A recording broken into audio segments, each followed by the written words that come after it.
Hello student, YouTube के हमारे इस चैनल में आप सभी लोगों का स्वागत है। और आज के इस वीडियो लेक्चर में हम लोग करने वाले हैं इस चैप्टर के जो अभी समाप्त हुआ है उस चैप्टर के न्यूमेरिकल। कुछ जो हम लोगों ने उस चैप्टर में जो फार्मूले पढ़े हैं उन फार्मूलों पे आधारित कुछ न्यूमेरिकल करेंगे। हालांकि न्यूमेरिकल की संख्या तो बहुत है, लेकिन अब कुछ खास न्यूमेरिकल करेंगे, ठीक है। और बाकी आप लोग अपने टेक्स्ट बुक जो भी किताबें आपके पास है उसके एग्जाम्पल एक्सरसाइज जो भी है आप लगाते रहिए, ठीक है। तो चलिए शुरू करते हैं और कुछ मैं फार्मूले भी बताएंगे जिसपे कॉम्पिटिटिव लेवल का सवाल भी लग सकता है। तो चलिए, जैसे आप लोगों को पता ही होगा कि हमने कितने फार्मूले पढ़े हैं, तो उन सब पे आधारित एक एक सवाल रहेगा। चलिए, हम बता रहे हैं कि जो रेडियो एक्टिविता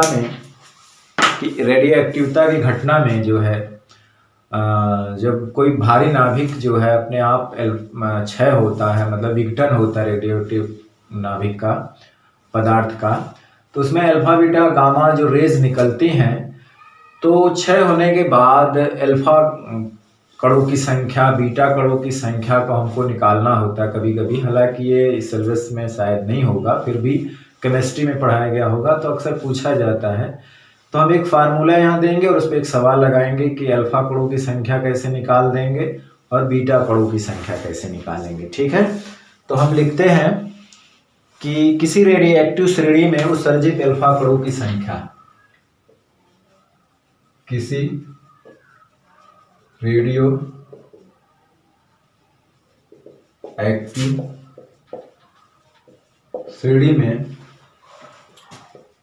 उत्सर्जित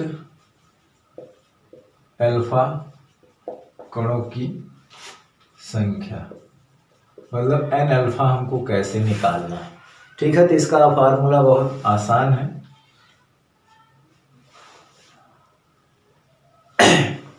ए आई माइनस ए एफ मतलब इनिशियल फाइनल्स बटे 4। उसी तरह से उत्सर्जित बीटा कणों की संख्या निकालना है।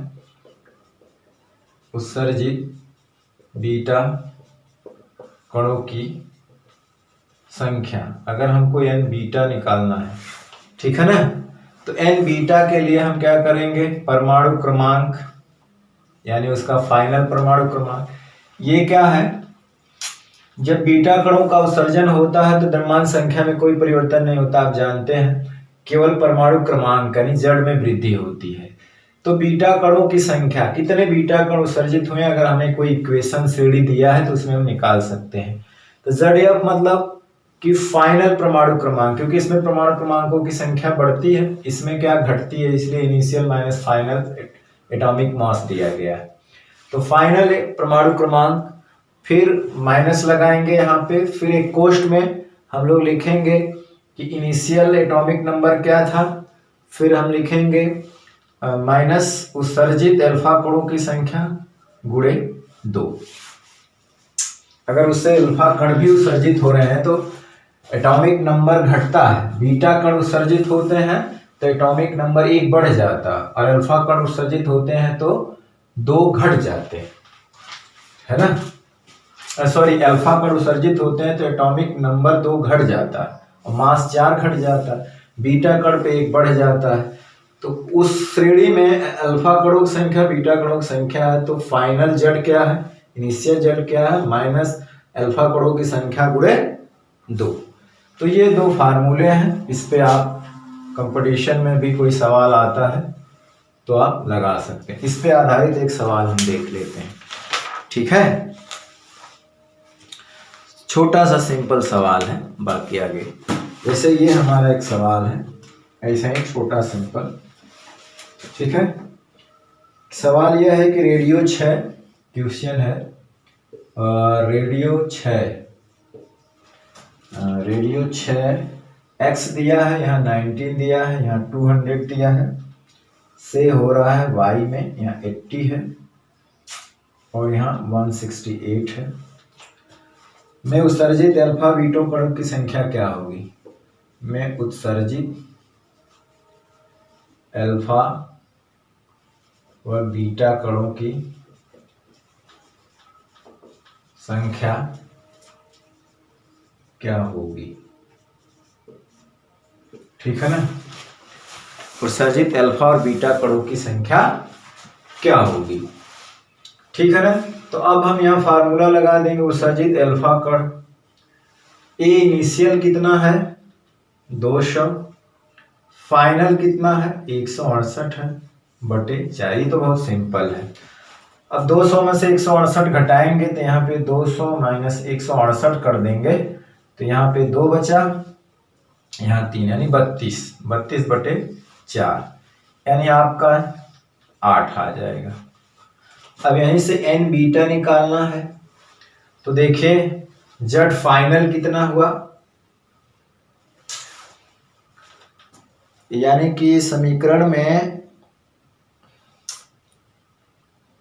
हमारा क्या है, उत्सर्जित अल्फा बीटा कणों की संख्या है। तो Z final minus Z initial minus A, तो जेड फाइनल आपका देख रहे हैं यहाँ पे कितना है 80 है, जेड इनिशियल कितना है 90 है, उत्सर्जित अल्फा कणों की संख्या क्या है 8 है, गुणे 2, ठीक है ना, गुणे 2, ठीक। तो यहां से आप देख रहे हैं कि ये 80 हुआ और ये 90 माइनस 8 दूना 16। तो यहां पे जो है देखिए यहां हो जाएगा 80 माइनस 90 माइनस 16 था ना, तो 90 में से 16 घटाएंगे तो 74 और 80 में से 74 जाएगा, कितना हो गया 6। तो अल्फा कणों की संख्या निकल के आई 8, बीटा कणों की संख्या निकल के आई 6। तो इस तरह से कोई भी अगर रेडियोएक्टिव श्रेणी दिया हुआ है तो उसमें अल्फा बीटा कणों कितने उत्सर्जित हुए आप इन दोनों फार्मूले से निकाल सकते हैं, ठीक है ना। आप इन दोनों फार्मूले से क्या कर सकते हैं, उसे हल कर सकते हैं, ठीक। तो उसी तरह से आगे भी कुछ चीजें आएंगी निकल करके, फार्मूले आएंगे, है ना। तो वो चीजें हम जो आपको लिखवा देंगे, ठीक है। तो इस तरह से आप शार्ट में इसको निकाल सकते हैं, अरे संख्या निकाल सकते हैं, ठीक। चलिए इसका स्क्रीनशॉट ले लीजिए, ये दोनों फार्मूला याद करिए। और ये आई का मतलब इनिशियल, एफ का मतलब फाइनल, यानी उसका फाइनल एटॉमिक मास कितना है, इनिशियल कितना है, फाइनल कितना है, और एटॉमिक नंबर यानी जेड फाइनल कितना है, इनिशियल कितना है, अल्फा कणों की संख्या गुणे 2। आप आराम से इसको निकाल सकते हैं, बस ये सूत्र याद रखिएगा, ठीक। चलिए तो अल्फा 6 निकले 8 और बीटा 6।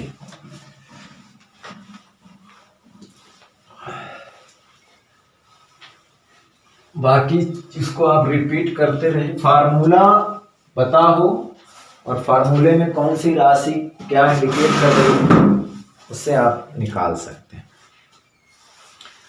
ठीक है। एक चीज हम और लिख दे रहे हैं, फार्मूला है, या चलिए उसको बाद में लिखेंगे, पहले चलिए कुछ सवाल ले लेते हैं, ठीक है, पीछे का, इसे बाद में हम लोग करेंगे, ठीक। चलिए छोटे छोटे सवाल से शुरू करते हैं, ठीक है। चलिए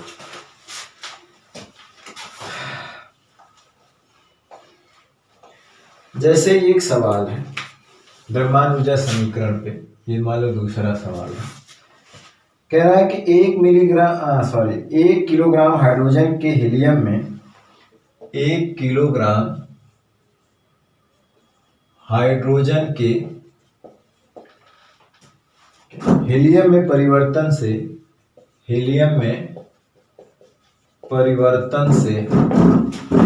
ठीक है ना, परिवर्तन से उत्पन्न ऊर्जा का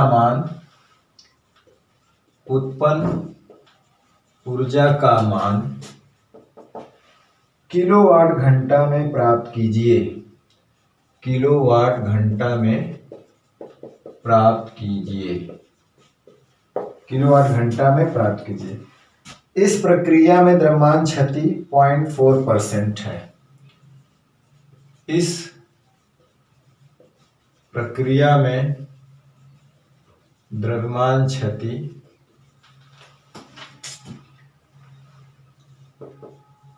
4% है, ठीक है, तो ये हमारा सवाल है, बोर्ड में पूछा हुआ सवाल है। ठीक, चलिए हमारा जो दूसरा सवाल है कि 1 किलो हाइड्रोजन के हीलियम में परिवर्तन से उत्पन्न ऊर्जा का मान किलोवाट घंटा में प्राप्त कीजिए। इस प्रक्रिया में द्रव्यमान क्षति इतना, यानी कि टोटल हाइड्रोजन का मास कितना था, उससे हीलियम बना, ये मास हीलियम बना, तो उसमें जो द्रव्यमान क्षति परसेंटेज में दी, इसका इतना परसेंट द्रव्यमान क्षति है, यानी कि यम की वैल्यू क्या है 1 kg। ठीक है ना, तो डेल्टा एम जो है वो 1 kg का 0.4%, यानी n गुणे 0.4 का 100 हो जाएगा, यानी 004 किलोग्राम। तो द्रव्यमान ऊर्जा समीकरण से, द्रव्यमान ऊर्जा समीकरण से आइंस्टीन के, ठीक है ना, क्या है E बराबर डेल्टा एम सी स्क्वायर, ये 004 3 गुणे 10 के घाते 8 स्क्वायर, 004 गुणे 3 त्रिक के 9 10 के घाते 16, या इसको लिख सकते हैं 36 गुणे 10 के घाते 13 जूल। ठीक है, जूल जैसे आप जानते हैं, यहाँ पे थोड़ा सा यूनिट बदलना है कि जानते हैं कि शक्ति बराबर होता है, थोड़ा यहाँ कंफ्यूजन नहीं होगा, शक्ति बराबर होता है W/T, शक्ति का मात्रक होता है वाट, इसका होता है जूल, तो जूल पर सेकेंड बराबर शक्ति, यानी कि P गुणे T बराबर W, यानी कहने का मतलब है कि वाट सेकेंड को हम लोग जूल कहते हैं। ठीक, तो उसी तरह से यहाँ जूल को हम लिख सकते हैं वाट गुणे सेकेंड। अब सेकेंड को घंटे में बनाना है तो 1 घंटा से भाग देना होगा, नहीं 3600 से भाग देना होगा। जैसे कि 1 सेकेंड में कितने घंटे, सेकेंड को घंटे में बनाना, जैसे हम कहते हैं कि 3600 सेकेंड बराबर 1 घंटा, तो 1 सेकेंड में कितना घंटा होगा, 1/3600 घंटा होगा। तो हमें सेकेंड को घंटे में बनाना है तो कितने से भाग देना होगा, 1 सेकेंड में कितना घंटा होता है 1/3600, तो यहाँ पे हम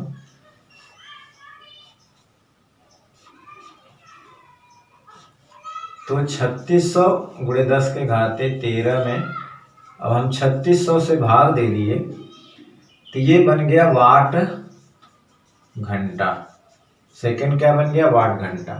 अब आगे किलो में दिखाना है, जैसे हम कहते हैं कि 1 किलो वाट बराबर 1000 वाट होता है, वाट को किलो में बनाना है तो 1 वाट बराबर कितना हो जाएगा 1/1000 किलोवाट होगा ना। जैसे 1 किलो वाट बराबर 1000 वाट होगा, 1 वाट बराबर है उधर चल गया तो किलोवाट, जब इसको हम किलो यहाँ लगाएंगे तो 1000 से भाग दे देंगे तो यहाँ पे लग जाएगा किलो। ठीक, इस तरह समझ जाएगा। अब 5 0 कट गया, 36 36 कट गया, यानी 10 के घाते 8 किलोवाट घंटा, ये आंसर आ जाएगा। ठीक, इसका स्क्रीनशॉट ले लीजिए। चलिए इसको मिटा दिया जाए ना। ठीक, चलिए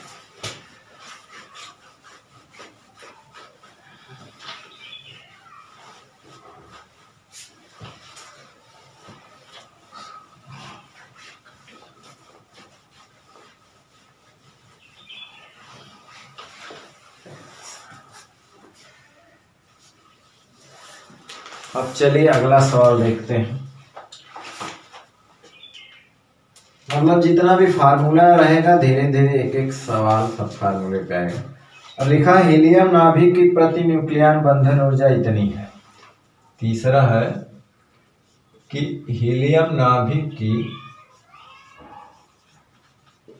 प्रति न्यूक्लियन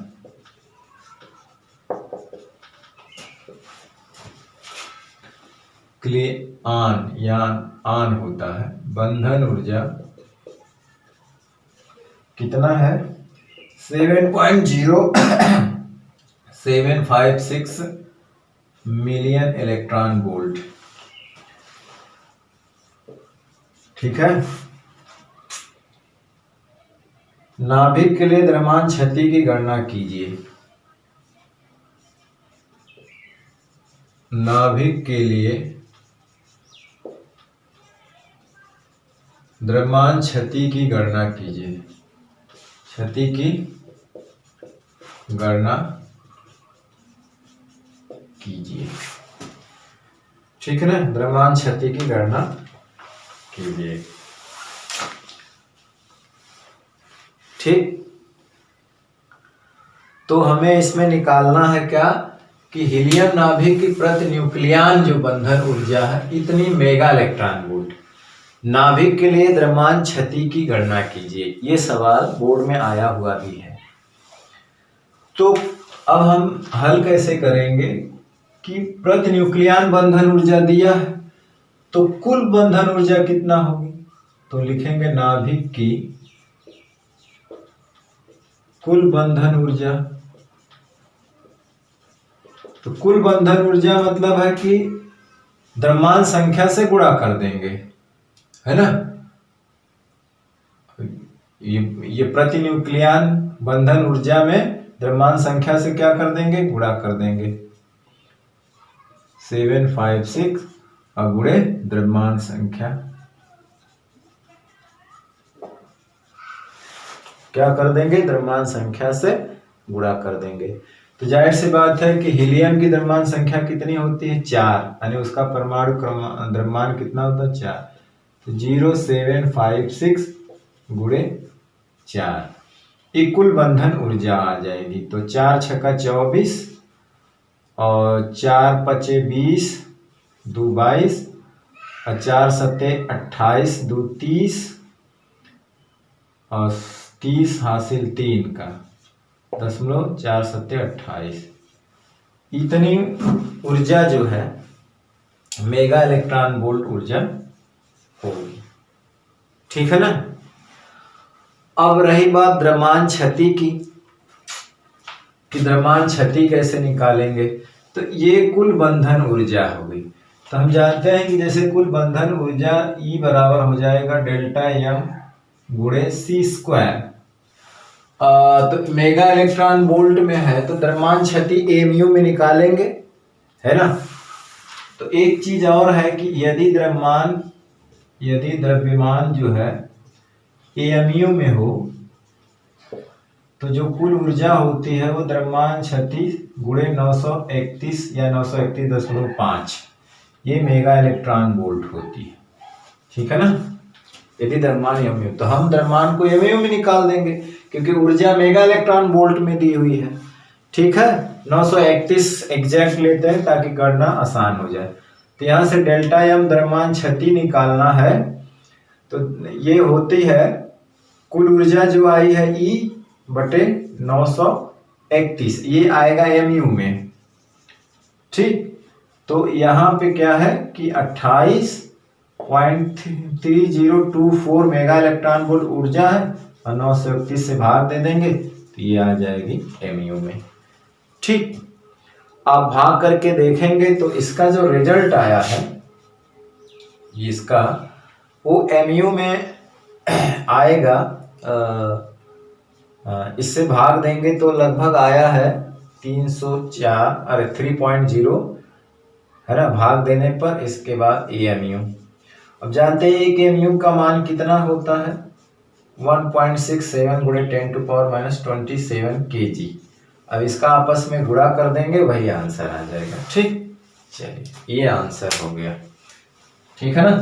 अगर द्रव्यमान एमयू में हो तो हम E बराबर delta M 931.5 mega electron volt होता है।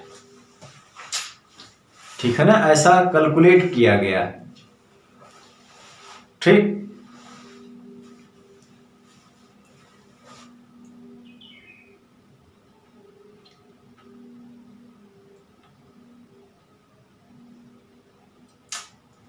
चलिए इसका स्क्रीनशॉट ले लीजिए, भी अच्छा सवाल था।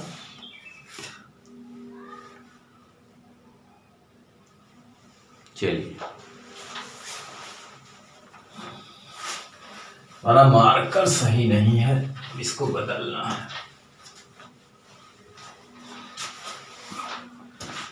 इसका मार्कर सही नहीं है।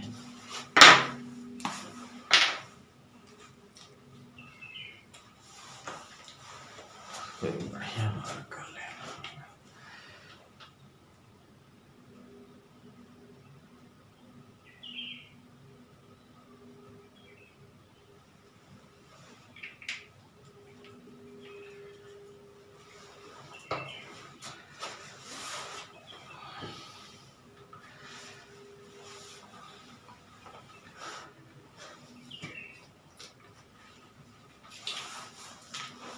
चलिए, इसके बाद अगला सवाल जो भी है चौथा तीसरा नंबर का, ठीक है।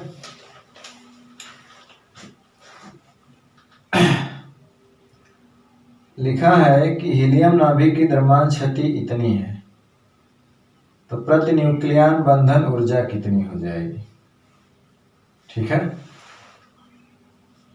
हीलियम नाभिक की द्रव्यमान क्षति जो है 0.030 AMU में है, ठीक है। प्रति न्यूक्लियन बंधन ऊर्जा की गणना कीजिए। तो द्रव्यमान क्षति दिया है, तो पहले हीलियम नाभिक की बंधन ऊर्जा निकालेंगे। प्रति न्यूक्लियन बंधन ऊर्जा ज्ञात कीजिए। प्रति न्यूक्लियन बंधन ऊर्जा ज्ञात कीजिए।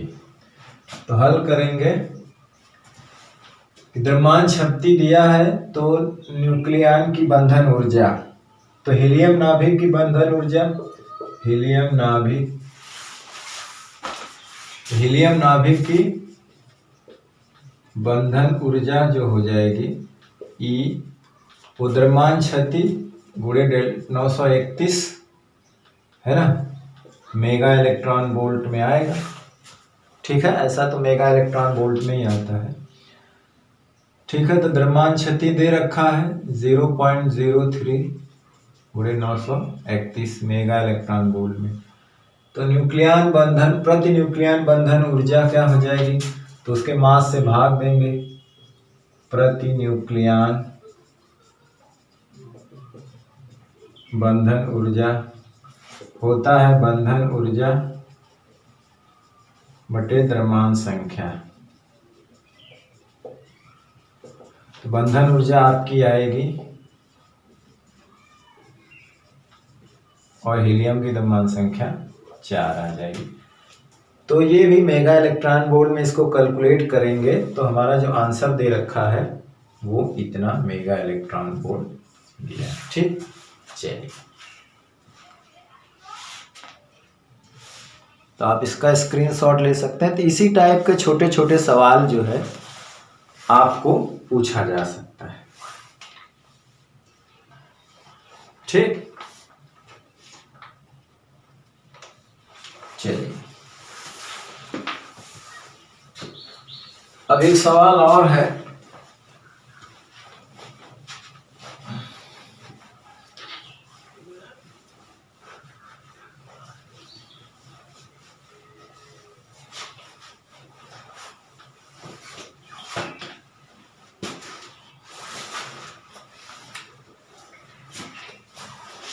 कि सवाल है कि एक रेडियोएक्टिव परमाणु, क्वेश्चन है कि एक रेडियो एक्टिव परमाणु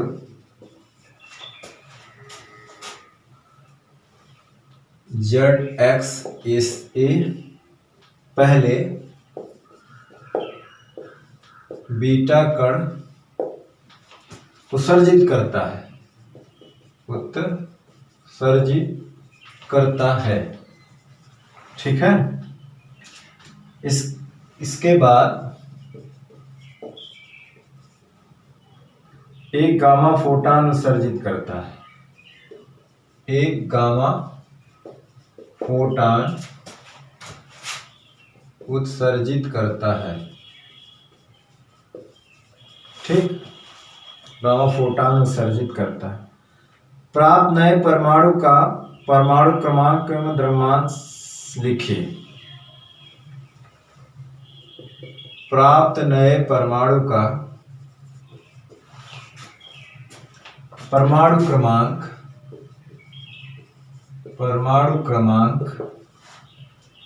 एवं परमाणु द्रव्यमान लिखिए। परमाणु द्रव्यमान लिखिए। ठीक है, जाहिर सी बात है कि क्या है उसी रूप में देखना है, तो आंसर ये आसान सवाल आप हल कर सकते हैं।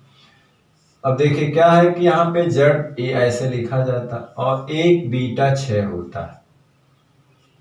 ठीक, तो जाहिर सी बात है जब एक बीटा 6 होता है तो द्रव्यमान संख्या में कोई परिवर्तन नहीं होता, द्रव्यमान संख्या वही होती, ये एक बढ़ जाता। ठीक, फिर इसके बाद एक गामा फोटान, तो जब गामा फोटान का क्षय होता है तो किसी में कोई परिवर्तन नहीं होता, तो ये Z+1 ही होगा और ये A। ठीक, तो ये द्रव्यमान संख्या हो गया, ये परमाणु क्रमांक है। ठीक, बहुत सिंपल सवाल है। ठीक, चलिए ठीक है, चलिए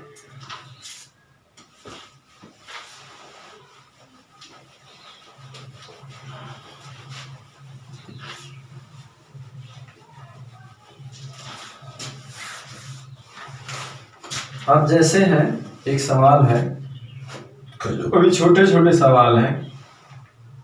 क्वेश्चन है कि किसी रेडियोएक्टिव पदार्थ का क्षय नियतांक, किसी रेडियो एक्टिव पदार्थ का क्षय नियतांक कितना है? 001 प्रति वर्ष है। कहने का मतलब इसका पर सेकेंड होता है, पर डे हो सकता है, पर महीना, है ना, प्रति वर्ष है। इसकी औसत आयु ज्ञात कीजिए। इसकी औसत आयु ज्ञात कीजिए। ठीक है ना, तो हम जानते हैं कि औसत आयु बराबर होता है, जिसको हम लोग टाउ से दिखाते थे, 1/λ। ठीक है, तो 1/λ की वैल्यू कितनी है? 001। 3 अंक के बाद दशमलव है, यानी 10⁻³ 1, यानी कि 10⁻³ वर्ष। क्योंकि इसका जो मात्रक होता है सेकेंड, घंटा, दिन, समय, वर्ष, महीना, ये होता है। ठीक, तो इतना वर्ष, 1000 वर्ष आएगा। चलिए, बहुत बहुत छोटे छोटे सवाल हैं। चलिए दूसरा,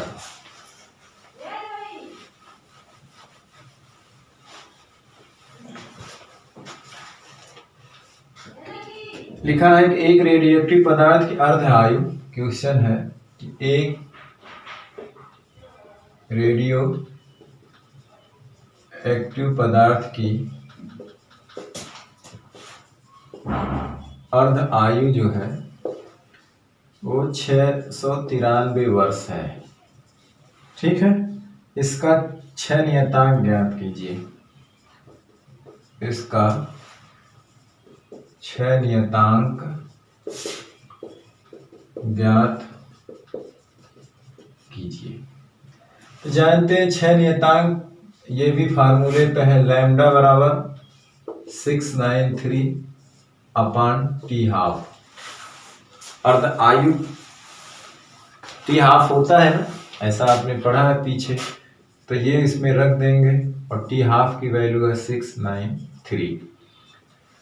तो इसका मतलब है कि इसको काटेंगे 0.1 वर्ष, 0.1 आएगा। ठीक है ना,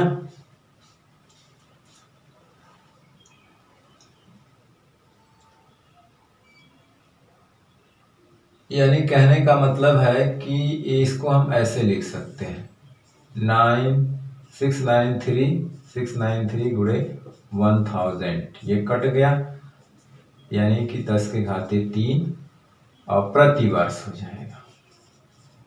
क्योंकि इसका मात्रक पर सेकंड होता है, तो वर्ष में दिया अर्धवायु तो प्रति वर्ष हो जाएगा। ठीक है, तो ये इसका आंसर हो गया। चलिए अब एक दूसरा सवाल, एकदम फार्मूले पे 1-2 नंबर का पूछेगा बोर्ड में आपके। ठीक, चलिए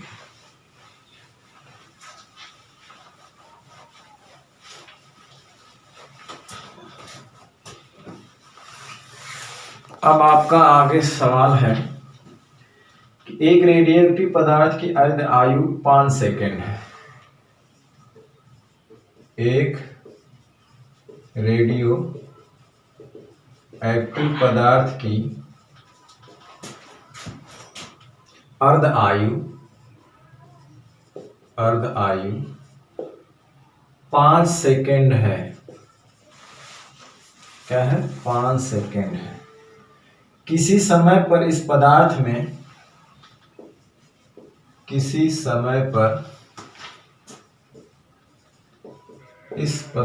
में 8000 परमाणु हैं। 8000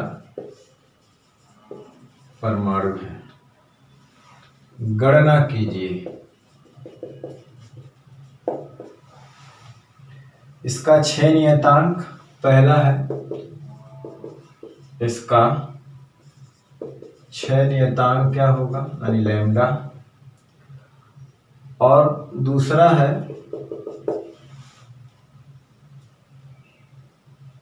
है कि समय जब इसमें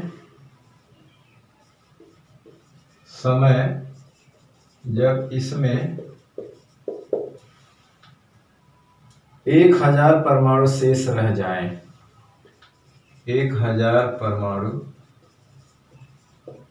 शेष रह जाएं। ठीक है, तो 6 नियतांक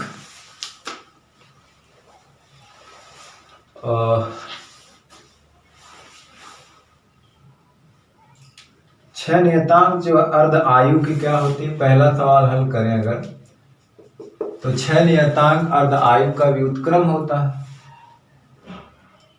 यही ना। अर्ध आयु 5 सेकेंड है और किसी समय पर इस पदार्थ में 8000 परमाणु, गणना कीजिए इसका 6 नियतांक। तो 6 नियतांक लैम्डा बराबर क्या होता है, 0.693 टी हाफ अर्ध आयु है ना। तो 693 ये कितना है, अर्ध आयु 5 सेकेंड है, पर सेकेंड होगा। भाग देने पर यहाँ पे जो आएगा लिख दीजिएगा पर सेकेंड। ठीक, यही तो होता है 6 नियतांक लैम्डा बराबर इतना होता, नीचे अर्ध आयु होता। ठीक, अब दूसरा है कि किसी समय पर इस पदार्थ में 8000 परमाणु है। गणना जब समय, वो समय बताइए जब इसमें 1000 परमाणु शेष रह जाए। तो परमाणुओं की प्रारंभिक संख्या कितनी है, 8000 है। दूसरा सवाल कितना है, परमाणुओं की प्रारंभिक संख्या जो है N0 से है वो 8000 है और शेष मात्रा कितना, 1000 है ना। तो टाइम निकालना है, क्या निकालना है, समय निकालना है कि कितने समय में ये इतना रह जाते हैं। ठीक है ना, यानी कि हमें विघटन का समय निकालना है। तो विघटन का जो समय होता है, जिसको हमने सवाल में बताया था, कैपिटल T से कितना लगा समय, अर्ध आयु। अर्ध आयु हमारा 5 सेकेंड दिया हुआ है, हमें T चाहिए, तो हमें ये निकालना है। तो ये निकलेगा यहाँ से, हमने ये फार्मूला पढ़े है, शेष मात्रा प्रारंभिक मात्रा 1/2 का पावर, यानी ये अर्ध आयु की संख्या है। तो ये हमारा अभी बचा है 1000, ये है 8000 और 1/2 की पावर n। तो यहाँ से 3 0 कैंसिल, 1/8 हो गया पावर n। इसको ऐसा बना दें ताकि आधार सेम हो जाए तो घातें सेम हो जाती। ठीक है ना, आधार सेम तो घातें सेम, n बराबर 3। 3 अर्धवायु में विघटन में कितना समय लगेगा। ठीक है ना। तो यहाँ 3 अर्धवायु क्या है 5, यानी कि 15 सेकेंड लग जाएगा। कितना लग जाएगा 15 सेकेंड। ठीक है। तो दूसरा सवाल का उत्तर है 15 सेकेंड। ठीक, स्क्रीनशॉट ले लिए। चलते हैं अगले सवाल की तरफ, जल्दी करिए। चलिए,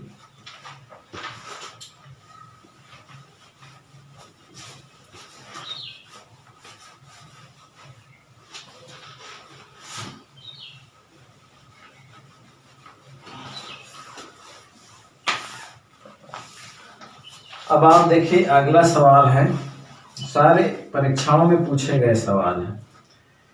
5 अर्धवायुओं के उपरांत, क्वेश्चन है 5 अर्ध आयु के उपरांत, अनुप्रांत मतलब बाद। ठीक है ना। 5 अर्धवायुओं के बाद किसी रेडियोएक्टिव तत्व की मात्रा का, किसी रेडियो एक्टिव तत्व की मात्रा का कितना % अविघटित रहेगा, अविघटित रहेगा। ठीक है ना। कितना % अविघटित रहेगा। ठीक है। तो जाहिर सी मात्रा है कि ये जानते हैं कि शेष मात्रा जो आपकी है, शेष मात्रा ये n होती है। प्रारंभिक मात्रा जो होती है, प्रारंभिक संख्या या मात्रा, ठीक है ना, वो n0 होती है। देखिए अगर वो क्वांटिटी में दिया हो तो मात्रा नंबर में दिया है तो शेष अविघटित परमाणुओं की संख्या, प्रारंभिक परमाणुओं की संख्या। ठीक है ना। तो मात्रा में दिया है तो मात्रा में लिखेंगे। यहाँ पे आप m और m0 भी लिख सकते हैं। अगर मात्रा है तो m और m0 भी लिख सकते हैं। तो 5 अर्धवायु मतलब ये n अर्धवायु दिया है 5। तो किसी रेडियो एक्टिव तत्व की मात्रा का कितना % अविघटित रहेगा, यानी परसेंटेज निकालना है कि कितना। ठीक है ना। तो पहले हम वो निकालेंगे कि कितना शेष बचता है। ठीक है ना।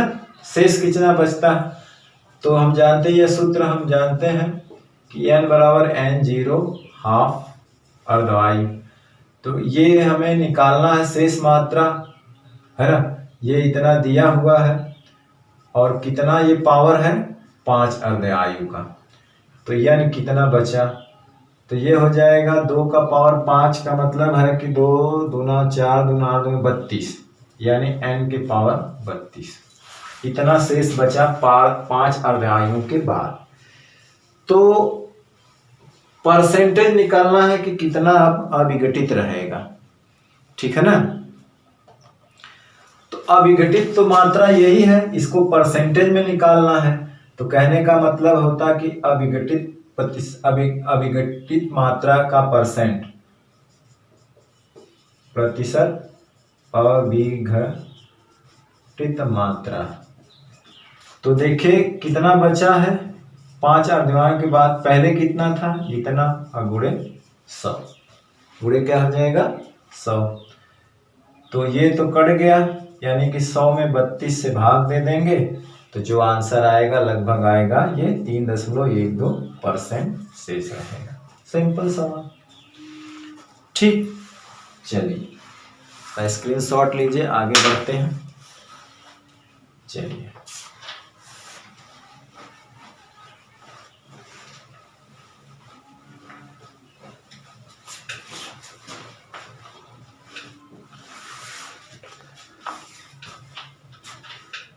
अब देखिए एक सवाल है कि एक रेडियोएक्टिव तत्व की आयु 8 वर्ष है। एक रेडियो एक्टिव तत्व की अर्ध आयु 8 वर्ष है। कितने समय बाद पदार्थ की, कितने समय बाद पदार्थ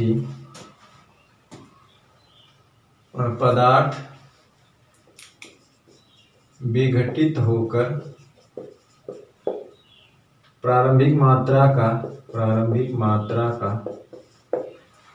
1/4 रह जाएगा, 1/4 रह जाएगा।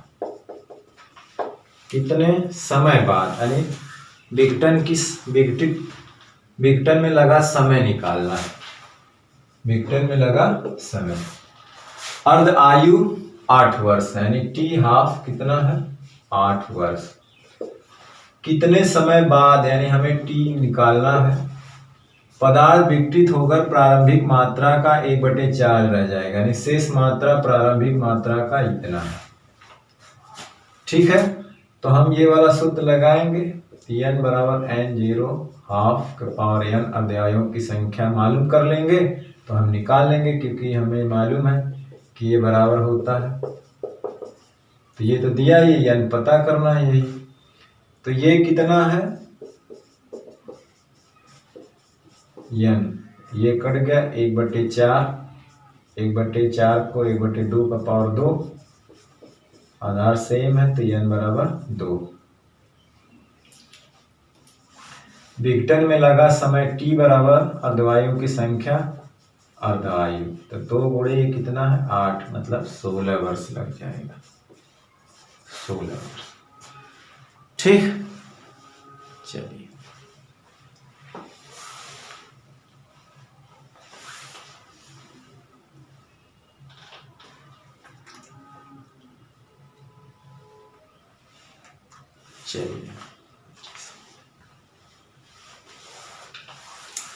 का स्क्रीनशॉट लीजिए।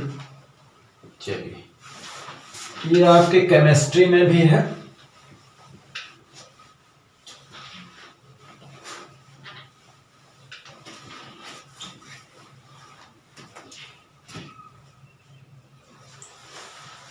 एक सवाल जो है हम यहाँ पे लगाते हैं,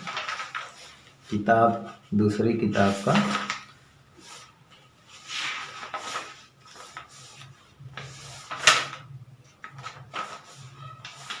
दो सवाल इसके लगाते हैं तब आगे बढ़ते हैं। ठीक, चलिए, पूछा है, लिखा है, यदि 5 दिन में एक रेडियोएक्टिव पदार्थ का, यदि 5 दिन में एक रेडियो एक्टिव पदार्थ का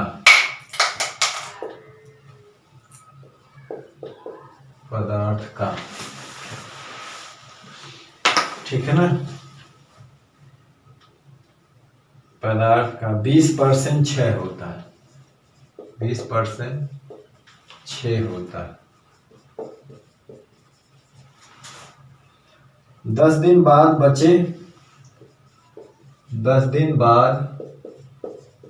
बचे रेडियोएक्टिव पदार्थ की मात्रा, रेडियो एक्टिव पदार्थ की मात्रा मूल मात्रा के कितने % होगी? मूल मात्रा की कितने प्रतिशत होगी? मूल मात्रा के कितने % होगी? ठीक है ना, ये सवाल।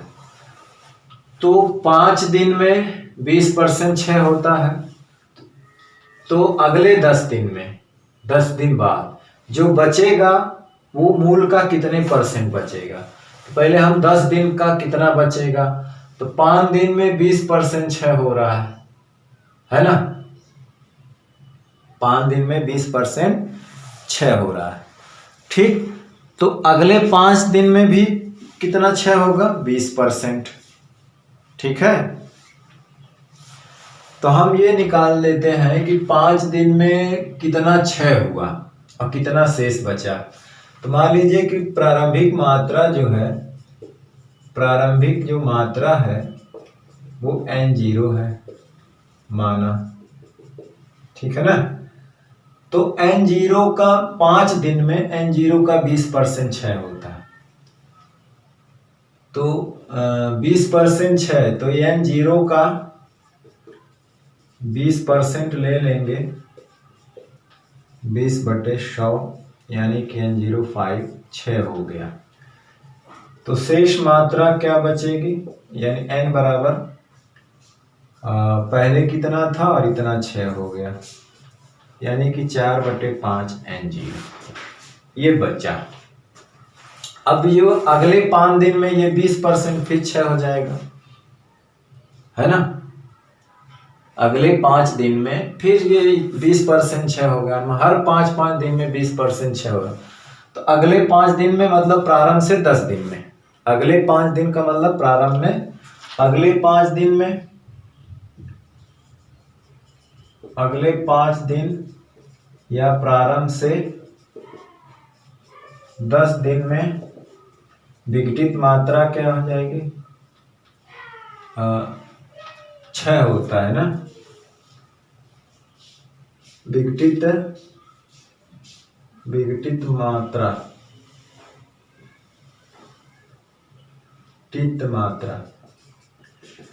तो ये 4/5 N0 का फिर 20% 6 होगा, यानी कि 4/25 N0 इतना 6 फिर अगले 5 दिन में होगा, नहीं प्रारंभ से 10 दिन में। तो शेष मात्रा अब क्या हो जाएगी, शेष मात्रा को मान लेते हैं N डैश।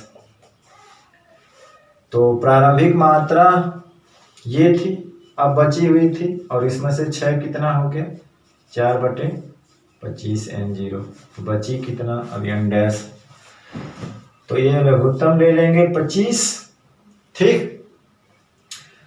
5 25, 5 को 20 N0 माइनस 4 N0, यानी कि अगर हम देख रहे हैं तो यहाँ पे लगा लीजिए, तो N डैश क्या हो जाएगा, वो 20 में से 4 गया 16 N0/25। अब इसी का परसेंटेज लेना है, तो N डैश परसेंटेज का मतलब हो गया कि 16 N0 प्रारंभिक जो शेष मात्रा बटे प्रारंभिक कुल मात्रा कितना थी, वो N0 थी, गुणे 100। N0 से N0 कट गया, 16/25 गुणे 100, 25 चौका 100, 16 चौको 64%। तो 64% इसका आंसर आएगा। ये इंपॉर्टेंट क्वेश्चन था, ठीक है ना, 64%, ठीक। चलिए इसका स्क्रीनशॉट ले लीजिए, ये बहुत इंपॉर्टेंट सवाल है, पूछा भी गया है बोर्ड में कई बार, ठीक।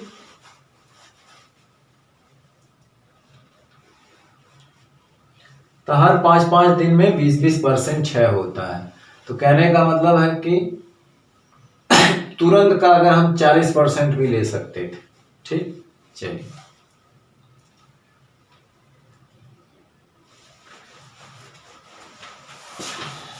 10 दिन में, तो उसका अर्ध आयु कितना है, 5 दिन है ना। हर 5 दिन में 20% 6 होता है, मतलब ये सवाल के हिसाब से ऐसा था।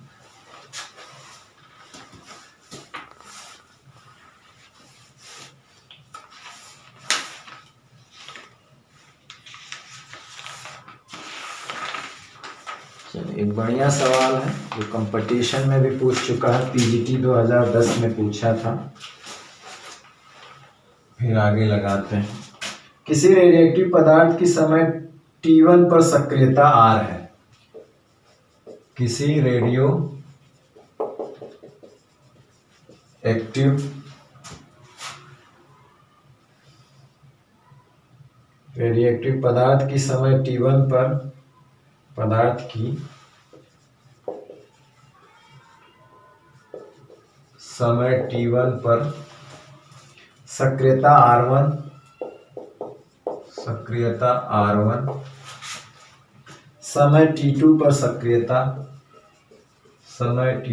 सक्रियता R2 हो तो औसत आयु का मान ज्ञात कीजिए। औसत आयु का मान ज्ञात कीजिए T2 ग्रेटर देन T1, है ना। किसी रेडिएटिव समय पे सक्रियता R1 है, T2 पे सक्रियता R2 है, ठीक है ना। यानी पे दिया है कि T1 पे सक्रियता R1 है और T2 पर सक्रियता R2 है, ठीक है। यानी कि T बराबर T1 पे, T बराबर T2 पर, ठीक। हम जानते क्या है कि R बराबर R0 e के पावर लैम्डा टी, ऐसा हमने समीकरण निकाला था। सोडी का नियम जो था, रदरफोर्ड सोडी के नियम, n और n0 e के पावर लैम्डा टी। तो यहाँ से हम रखें तो ये R1 ये R0 e के पावर लैम्डा T1 है, छेनीयता R2 पे R0 e के पावर लैम्डा T2 है, ठीक। ऐसा होगा, सक्रियता का फार्मूला ऐसा पीछे आया था। अब क्या करें, R1 में R2 से भाग दे दें, R1 बटे R2, तो ये तो कट जाएगा, e के पावर लैम्डा T1 बटे लैम्डा T2, ये ऊपर जाएगा पॉजिटिव हो जाएगा, तो e के पावर लैम्डा T2 गुणे e के पावर माइनस लैम्डा T1, या इसको लिख सकते हैं e के पावर लैम्डा कॉमन ले लें T2 माइनस T1, तभी वहां कहा था T2 ग्रेटर देन T1, ठीक। अब e उस साइड जाएगा, या दोनों ओर लॉग ले लीजिए, तो इसे हम लिख सकते हैं कि log e R1 R2 बराबर log ले लेंगे दोनों ओर से, तो ये गायब हो जाएगा, ठीक है ना। एंटी लॉग ले सकते हैं, तो यहाँ हो जाएगा लैम्डा T2 माइनस T1। पूछा क्या है, तो औसत आयु का मान ज्ञात कीजिए, तो औसत आयु लैम्डा का उल्टा होता है, ठीक है ना। तो कहने का मतलब यहाँ से अगर हम लैम्डा देखें तो ये हो जाएगा log e R1 R2 T2 minus T1, ठीक है ना। और औसत आयु जो होती है, औसत आयु जिसको हम लोग टाउ कहते हैं, 1 लैम्डा होती है। तो इसी को उलट देंगे तो T2 ऊपर चला जाएगा, T1 इधर, और log e R1 R2, ठीक है ना। ये आंसर आ जाएगा। लॉग और एक्सपोनेंशियल एक दूसरे के व्युत्क्रम होते हैं, इनका गुणनफल क्या होता है, 1 होता है। जैसे कि जब लॉग इस साइड हो जाता है तो एक्सपोनेंशियल बन जाता है, उधर जाता है तो लॉग बन जाएगा,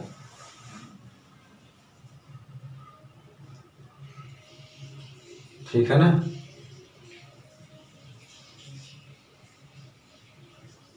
तो आप लॉगरिथम में आप जानते हैं, तो ये सवाल है, इसका स्क्रीनशॉट ले लीजिए,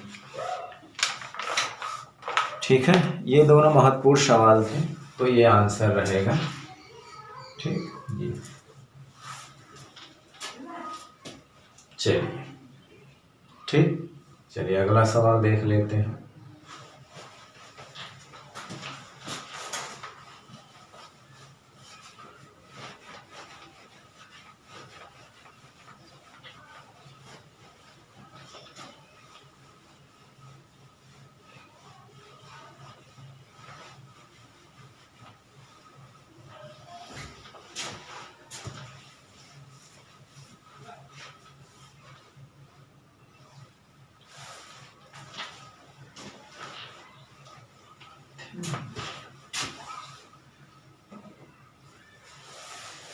चलिए अगला सवाल है, ये भी बढ़िया सवाल है, ठीक है।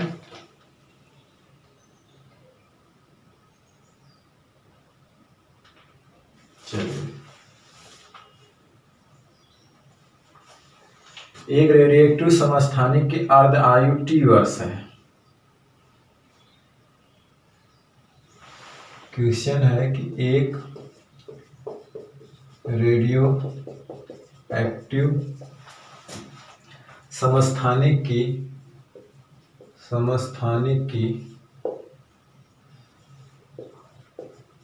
अर्ध आयु T वर्ष है, अर्ध आयु T वर्ष है कैप्टन, कितने समय के बाद इसकी एक्टिविता इसकी एक्टिवता, प्रारंभिक एक्टिवता की, प्रारंभिक सक्रियता, एक्टिवता का मतलब है सक्रियता, एक्टिवता की,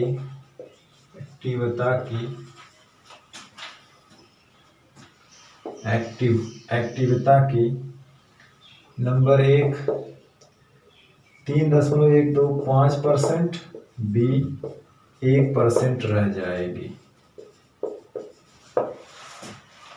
ठीक है ना। अब देखिए कह रहा है कि एक रेडियो एक्टिव समस्थानिक के अर्धआयु ट्यूबर्स कितने समय के बाद इसकी रेडियो एक्टिवता प्रारंभिक रेडियोएक्टिवता की इतने परसेंट रह जाएगी। वो टाइम निकालना है हमको, क्या करना है, टाइम निकालना है ना। तो कितने समय में वो इतना रह जाएगा, ठीक है ना, हमें टाइम निकालना है। ठीक, अब देखिए इसमें क्या है कि प्रारंभिक एक्टिवता की कितना रह जाएगी, इतना परसेंट रह जाएगी, इतना, तो शेष मात्रा हम निकाल लें, है ना। दो तरह से लगा सकते हैं कि अर्ध आयु टी वर्ष है, तो अगर मान लीजिए कि प्रारंभिक सक्रियता या एक्टिविता, सक्रियता एक्टिविता वही मतलब है कि जब माना प्रारंभिक सक्रियता या रेडियो एक्टिविता, सक्रियता कितना R0 है, तो मान लेते हैं टी समय बाद वो प्रारंभिक की कितनी रह जाएगी, इतना परसेंट रह जाएगी, है ना। तो प्रारंभिक सक्रियता है उसका इतना परसेंट ले लेंगे तो हमें क्या मिल जाएगा, शेष सक्रियता या शेष रेडियोएक्टिवता जो होगी R, वो R0 का कितने परसेंट है, पहला सवाल 3.125%, मतलब है कि R0 गुणे 3.125/100। ठीक, अब अर्ध आयु दिया हुआ है तो वो समय हमको अर्ध आयु की संख्या निकालने, अगर हमको टाइम निकालना है तो अर्ध आयु की संख्या से टी हाफ से गुणा कर देंगे, ये मिल जाएगा। ठीक, तो यहां से क्या हो जाएगा, आर मिल ही गया, तो हम सूत्र ये जानते हैं, हाफ पावर एन, ये सब में आएगा, जैसे कि ये इसमें भी आएगा, n बराबर n0 half power n, r बराबर r0 हाफ पावर n, या m ले लें तो m0 मात्रा में हाफ पावर n, इस तरह से। ठीक,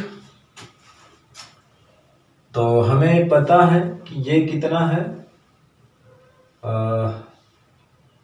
शेष R0 125/1000/n, तो यहां से ये कट गया।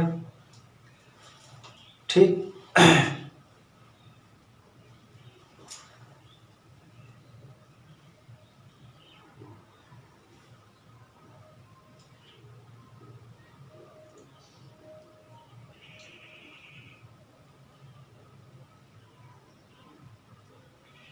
अब इसे हम लिख सकते हैं 1 2 5, 3 जीरो नीचे बढ़ा दें तो 10 के घाते 5 जीरो हो जाएगा ना, 1 2 3 4 5 बराबर 1/2 का पावर n। अब इसे भाग देना होगा,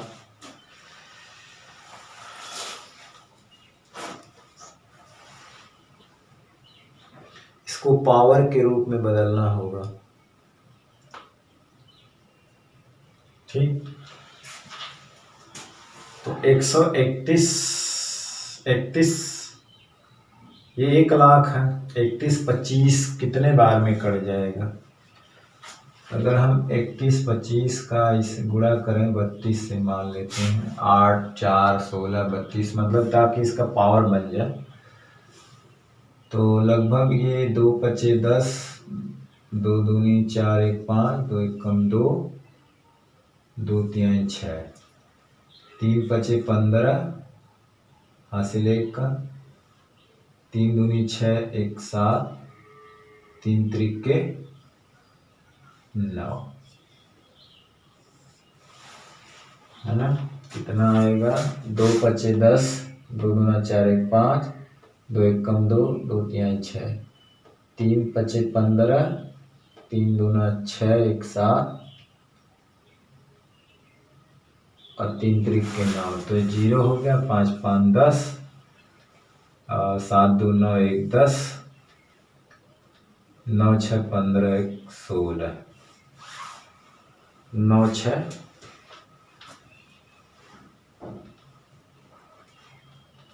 3 3 के 9 ना, 4 3 5 15, 1 मिनट, 3 5 15 के 5, 3 दूना 6 1 7, 3 1 कम 3 और 3 3 के 9, तो ये 0 5 5 10, 7 2 9 1 10, 6 3 9 1 10, 9 1 10, मतलब 1 लाख का मतलब अगर हम भाग दें, हमने अंदाजा ऐसे किया है, तो ये 1/32 में थोड़ा सा ये बड़ा है, इसको एक तरह से और लगा सकते हैं, जबकि इसका दूसरा पोर्शन हम दूसरे ढंग से लगाएंगे।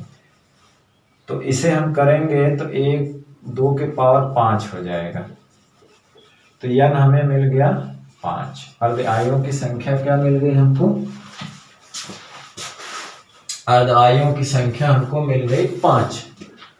अब हमें टाइम निकालना है, तो t बराबर n गुणे हाफ, t हाफ ले सकते हैं।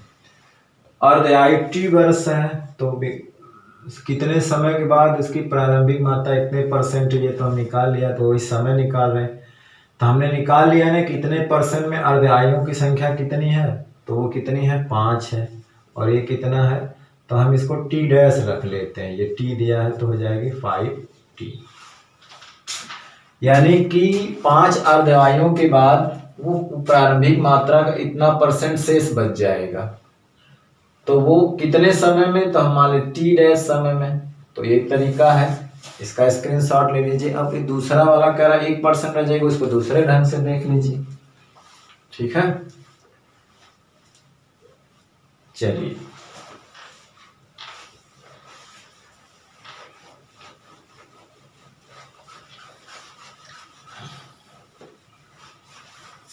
अब हम एक सूत्र और भी लगा सकते हैं, ठीक है ना। अब जैसे हमें इसमें r निकालना है, तो r0 का 1%, r0/100 हो गया, है ना। और एक सूत्र हम ये जानते हैं, e की पावर लैम्डा t, ये भी जानते हैं। विघटन स्थिरांक 6 नियतांक है, समयांतराल, यानी हमको t मालूम करना है, ठीक है। तो r की जगह हम क्या रख सकते हैं, r/100, r0 लैम्डा t, ये कट गया, 1/100 हो गया, ठीक है, 1/100।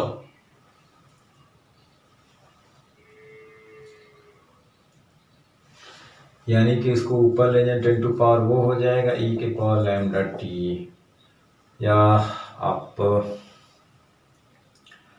माइनस पावर दोनों तरफ है, यानी कि e के पावर लैम्डा t बराबर 100 हो जाएगा, यही ना। दोनों का व्युत्क्रम ले लीजिए, तो इसके बराबर 100 हो जाएगा, ठीक। अब जो है दोनों ओर लॉग ले लीजिए, तो लॉग लेंगे तो ये तो e खत्म हो जाएगा, लैम्डा t बचेगा, है ना।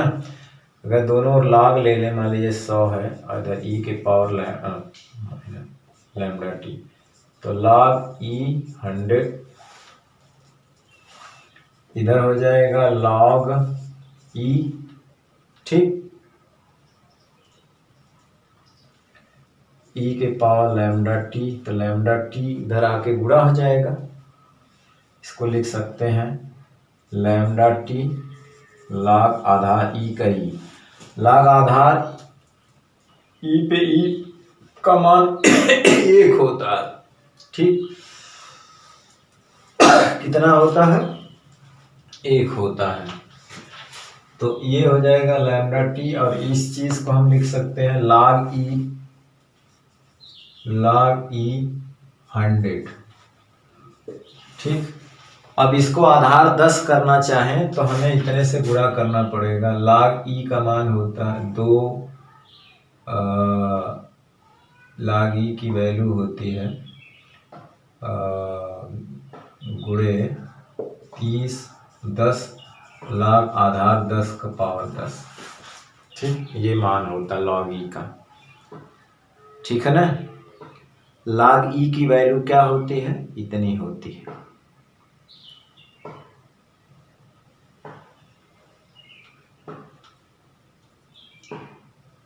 नहीं, एक मिनट, सॉरी, ये जो है इसको आप लिख सकते हो, इसे लिख सकते हो आप log आधार e, ये 100 है, यानी कि 10 का पावर 2, तो 2 इधर हो जाएगा। log आधार e का पावर 10 का जो मान होता है, दद्दाह में 100 होता है ना, log आधार e 10 का मान कितना होता है,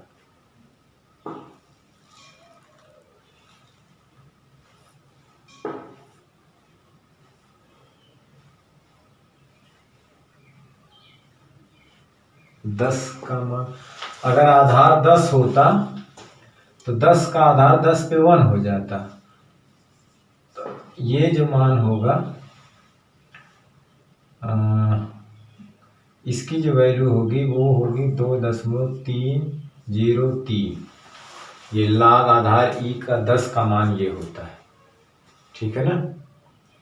अगर आधार 10 पे 10 का मान 1 होता, ठीक, तो अब इसे गुणा कर देंगे, 2 3 6 0, 2 3 6, 2 2 4, इतना लैम्डा टी की वैल्यू होती है। याद रखना, log आधार e 10 की वैल्यू जो होती है 3.303 ये होता है। ठीक है ना, याद रखना इसको। अगर ये आधार 10 होता तो इसका मान 1 हो जाता। ठीक, हाँ, तो थोड़ा सा log वाले फार्मूले जहाँ पे लॉगरिथम का है, एक्सपोनेंशियल है, सब देख लेना कि क्या होता है। log वाला फार्मूला थोड़ा सा रिपीट कर लेना। ठीक, तो ये होता है। तो लैम्डा टी की वैल्यू यहाँ पर मिल गई हमको। ठीक है ना।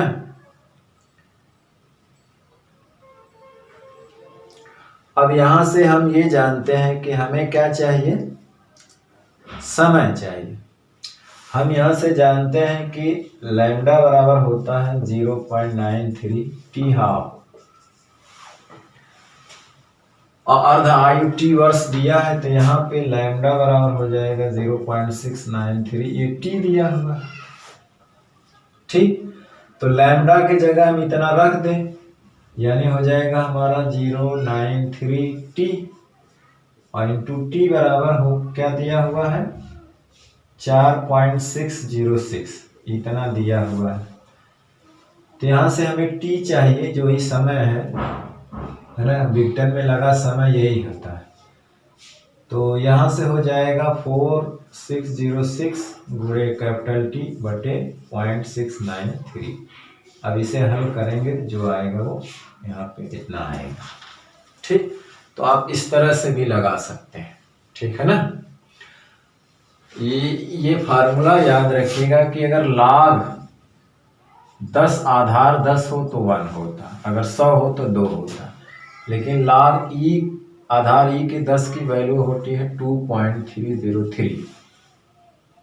ठीक है ना। अब इसी तरह से अगर log आधार e के 2 की वैल्यू हमें निकालना है 2, तो जानते हैं कि ये आधार e पे 10 इसकी वैल्यू है ना, तो इसकी जो वैल्यू होती है वो 2.303, और log 2 की वैल्यू जो होती है वो होती है 10.3010। ठीक है, ये log आधार e2 की वैल्यू आएगी। ठीक है ना, और 10 की वैल्यू इतनी होती है। तो हम इसको अगर लिखना चाहें log आधार e की 2 को, तो हम इसको लिखते हैं इस तरह से,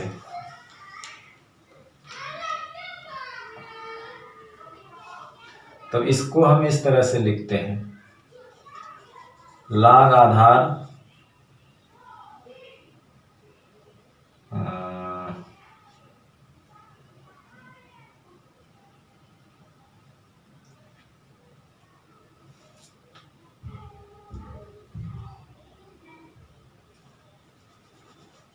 ई का आधार 10 गुणे log 10 आधार 2। तो ई log आधार ई 10 की वैल्यू इतना होता है, log आधार 10 के 2 की वैल्यू होती है 0.3010 मतलब 3010। ठीक है, तो ये फार्मूला है, ये इसमें याद रखिएगा। ठीक है ना, वही हमने यहाँ पे किया हुआ है। ठीक, चलिए इसका स्क्रीनशॉट ले लीजिए।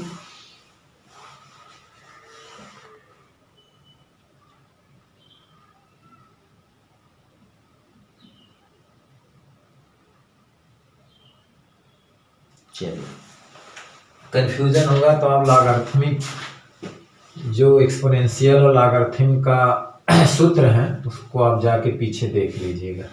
चलिए,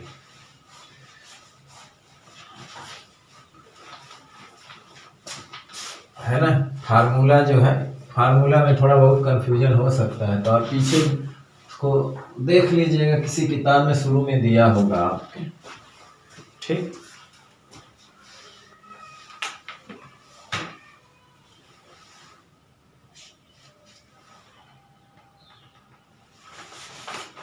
चलिए, जैसे एक सवाल ये है,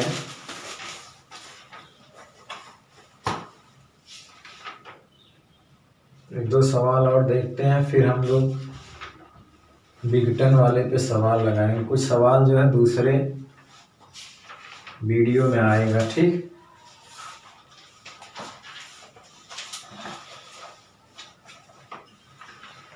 जैसे क्वेश्चन है कि यदि नाभिक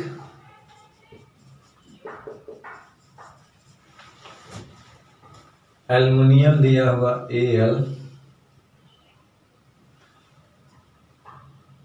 ये 13 और ये 27 की त्रिज्या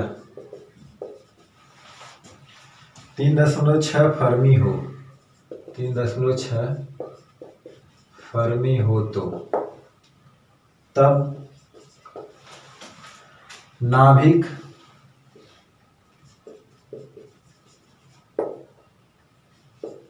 टेलिनियम 52 125 की त्रिज्या ज्ञात कीजिए।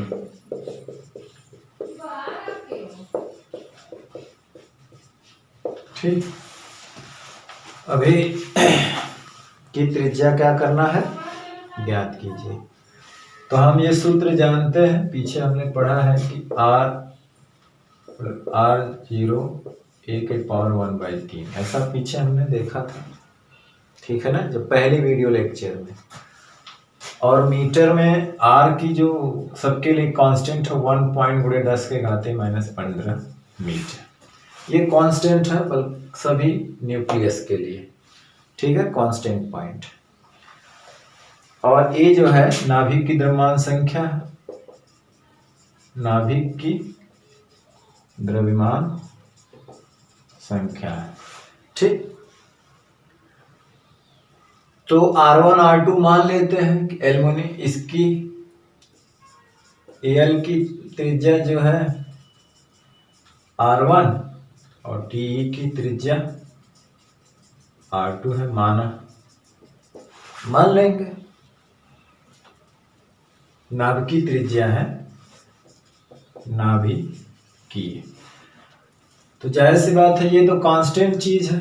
तो यहां से देखें R1 अगर R2 की बात करें तो यहाँ पे A1 और A2 द्रव्यमान संख्या पावर 1/3 हो जाएगा। ठीक है ना, तो देखिए A1 का परमाणु द्रव्यमान संख्या 27 है और इसकी कितनी है, 125 है, 1/3 पावर। ठीक है, तो आप इसका घनमूल निकालेंगे 3 आएगा, इसका 5 आएगा। ठीक, इसलिए R2 की बात करें तो 5R1/3 और R1 दिया है 3.6 फर्मी, तो R2 बराबर हो जाएगा 5/3, 3.6, तो ये काटेंगे 1.2, तो 5 गुणे 1.2, 12×25 60 यानी 6 फर्मी। R2 बराबर कितना होगा, तो ये सब सवाल जो है पूछा जा सकता है परीक्षाओं में। ठीक,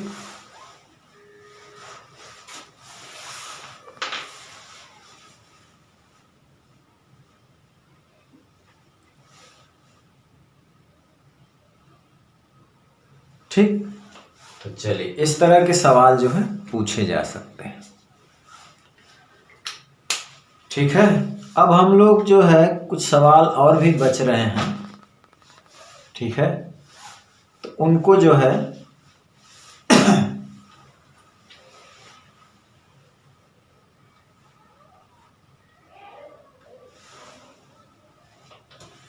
अगले वीडियो लेक्चर में करेंगे। ठीक है, इसका स्क्रीनशॉट ले लीजिए। तो आप इसको डायरेक्टली भी कर सकते थे कि r जो है वो प्रोपोर्शनल टू a के पावर हाफ ये होता है। ठीक है ना, क्योंकि ये तो कांस्टेंट है सबके लिए। कौन मीटर में या 1.2 फर्मी भी कर सकते हैं इसको, 1.2 फर्मी। ठीक, चलिए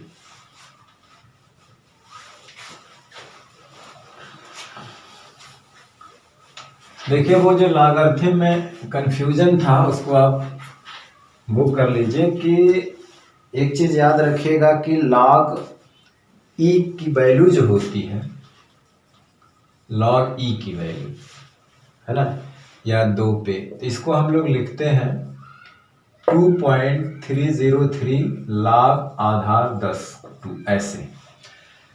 तो log e की वैल्यू केवल आधार 10 करेंगे तो इतना होगा। अब यहाँ log 2 की वैल्यू रख सकते हैं आप आधार 10 पे, तो ये इस तरह से लिख सकते हैं 30-10 ऐसा होता। तो ये याद रखिएगा, वही हमने वहां पे काम किया था। ठीक,